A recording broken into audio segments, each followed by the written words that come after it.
Привет, привет, мальчики, девочки, а также их родители.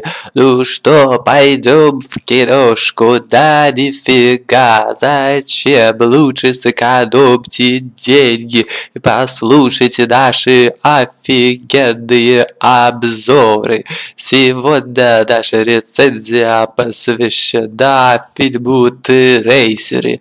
Ну, вы знаете мои обычаи, традиции. Я люблю все фильмы рассматривать сквозь призму российского общества и его проблем.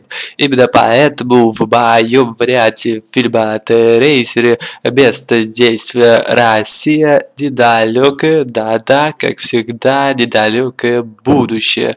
В России немножечко ухудшилось экономическое положение, поэтому половина людей оказались на улице без работы. Ну, чтобы не платить им пособие по безработице и чтобы не ухудшать статистику, решено на самом высшем уровне, ну, где-то между тараканами и Медведевым, в соответствии с новым классификатором видов экономической деятельности, присвоить всем бездельникам статус трейсеров. И в результате полстраны трейсеры. Люди ходят друг за другом, держатся за руки, водят хороводы, прыгают, скачут и друг друга спрашивают: чувак, а кто такой трейсер? Не знаю. А когда нас будут кормить? Не знаю.